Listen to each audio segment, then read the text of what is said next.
toutes et à tous. Remontons un instant en novembre 2022. Ce mois-là, quelque chose a basculé. Ce n'était pas juste la sortie d'un nouvel outil informatique, c'était le franchissement d'une nouvelle frontière invisible. Soudainement, avec l'arrivée de ChatGPT, des millions de personnes ont pu dialoguer avec une machine capable de rédiger, de coder et de raisonner. Mais cette révolution de l'intelligence artificielle générative n'est qu'une étape. Aujourd'hui, nous voyons émerger des agents IA capables d'agir tout seuls et même de robots humanoïdes qui amènent cette intelligence dans notre monde physique. Face à cette accélération, une question fondamentale s'oppose. Est-ce que ces technologies découplent notre capacité humaine ou est-ce qu'elles nous rendent dépendants au point de penser à notre place? Dans les prochaines 15 minutes, nous allons explorer ensemble cette question. Nous ferons d'abord un saut dans le temps pour comprendre comment nous en sommes arrivés là. Ensuite, nous analyserons l'impact réel de ces IA sur nos cerveaux et notre travail. Puis, je vous partagerai ma charte personnelle, mes engagements concrets pour utiliser ces outils sans y perdre mon autonomie. Et enfin, je vous donnerai ma vision en tant que futur professionnel du numérique. C'est parti. Pour comprendre la rupture actuelle, il faut regarder dans le rétroviseur. Tout commence en 1950 quand le mathématicien Alan Turing pose une question qui dérange. Une machine peut-elle penser ? Quelques années plus tard, en 1956, lors de la célèbre conférence de Dartmouth, le terme l'intelligence artificielle est officiellement inventé. À l'époque, on pense qu'il suffit de coder des règles logiques pour reproduire l'intelligence humaine. Mais la réalité est plus complexe.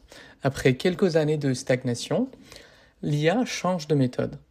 Au lieu de dicter les règles à la machine, on va lui donner des exemples pour qu'elle apprenne toute seule. C'est ce qu'on appelle l'apprentissage automatique ou machine learning. En 1997, le monde est sous le choc.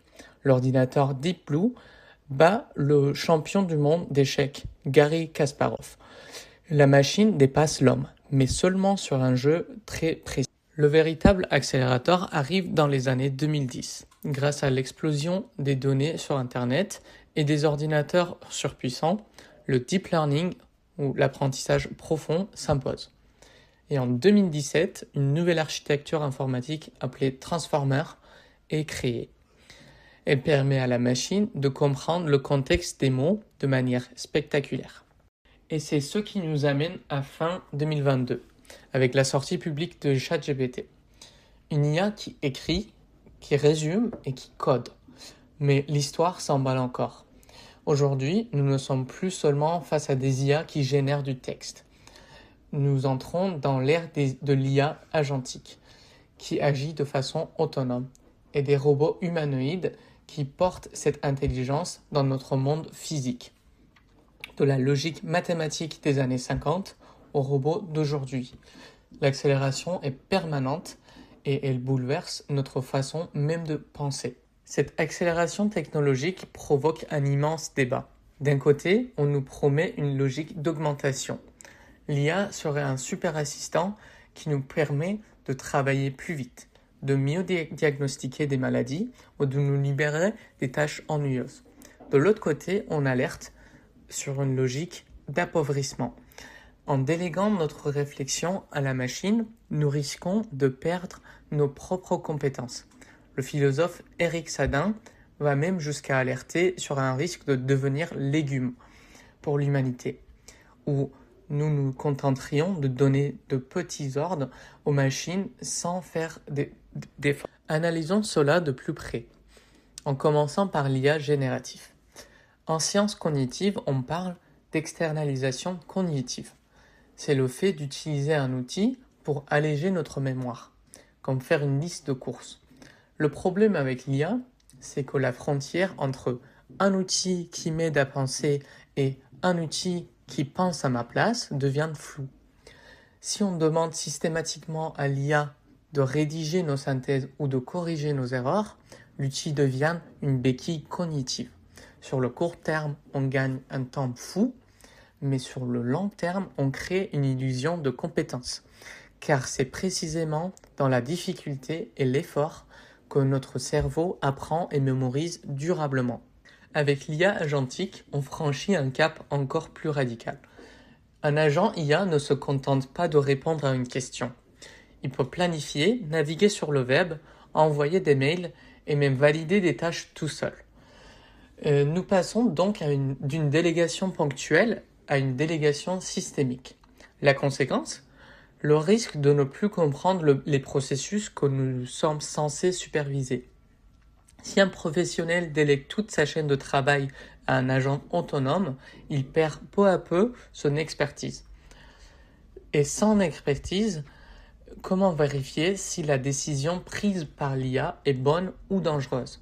Enfin, le dernier seuil, c'est l'arrivée de l'IA dans l'espace physique, via les robots humanoïdes. Des entreprises comme Tesla avec son robot Optimus ou la start-up Figure AI déploient déjà des machines dans les usines. Les enjeux financiers sont colossaux. Certaines études estiment ce marché à 38 milliards de dollars d'ici 2035. Mais au-delà de l'économie, c'est notre rapport social qui est bouleversé. Le robot humanoïde envahit notre espace de travail. Face à une machine qui nous ressemble, notre cerveau a le réflexe naturel de lui prêter des émotions et des intentions humaines. C'est l'anthropomorphisme. Cela crée un risque d'attachement, mais aussi une confiance aveugle envers la machine, au détriment de notre vigilance critique. En tant qu'étudiant et futur professionnel du numérique, je vis ces bouleversements au quotidien.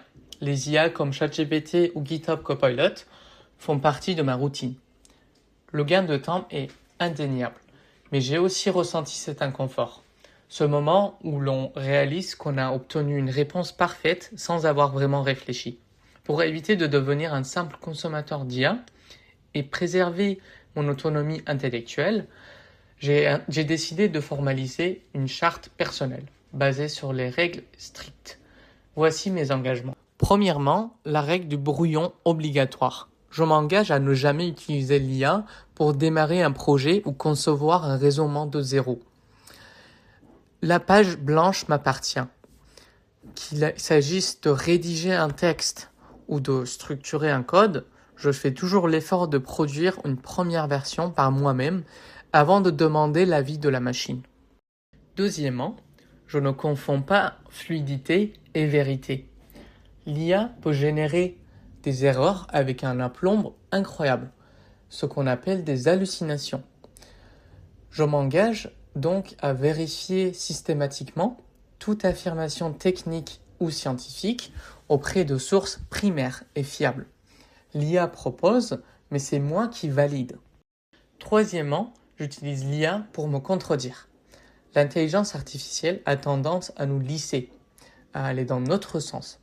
Pour stimuler mon esprit critique, je demande volontairement à l'IA de trouver les failles dans mes raisonnements ou de me présenter le point de vue opposé. L'IA devient alors un partenaire de débat et non une machine à dicter la pensée. Quatrièmement, j'ai appris à ne pas traiter l'IA comme un distributeur automatique de contenu.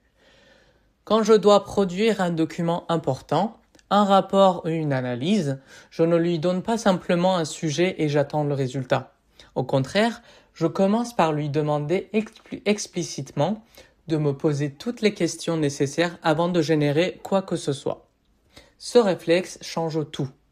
L'IA devient un interlocuteur qui cherche à comprendre mon contexte, mes contraintes et mon angle personnel. Et moi, en répondant à ces questions, je suis forcé de clarifier ma propre pensée avant même qu'elle n'écrive une seule ligne. Le document produit porte alors une empreinte qui m'est propre, mes choix, mes formulations et mes expériences. C'est la différence entre un document générique que n'importe qui aurait pu obtenir et un document authentique qui me représente vraiment moi-même. Enfin, je m'engage à une transparence totale. Si l'IA m'a aidé à restructurer un rapport ou à générer une base de code, je le mentionne clairement. La transparence n'est pas un aveu de faiblesse, c'est la garantie de mon intégrité intellectuelle. Et c'est ce qui différencie un professionnel d'un simple exécutant. Pour conclure, il serait naïf de croire que l'intelligence artificielle n'est qu'un simple outil neutre. Ces technologies modifient en profondeur nos habitudes mentales. Ils redéfinissent ce que signifie travailler et apprendre. À l'heure de l'IA agentique et des humanoïdes, la puissance des délégations que nous avons entre les mains est vertigineuse. Mais la dépendance n'est pas une fatalité. La différence entre l'aliénation et l'émancipation ne se trouve pas dans les lignes de code de la machine. Elle se trouve dans notre propre posture. En tant que futurs professionnels, nous avons une double responsabilité. C'est de préserver notre propre esprit critique au quotidien, mais aussi celle de concevoir demain des systèmes qui gardent l'humain dans la boucle. Nous devons refuser le confort d'une technologie qui penserait à notre place pour rédiger une technologie qui nous pousse à penser plus loin. C'est à nous de choisir si l'IA sera la béquille qui nous fera boiter ou l'exosquelette qui nous aidera à construire un monde meilleur. Je vous remercie de votre attention.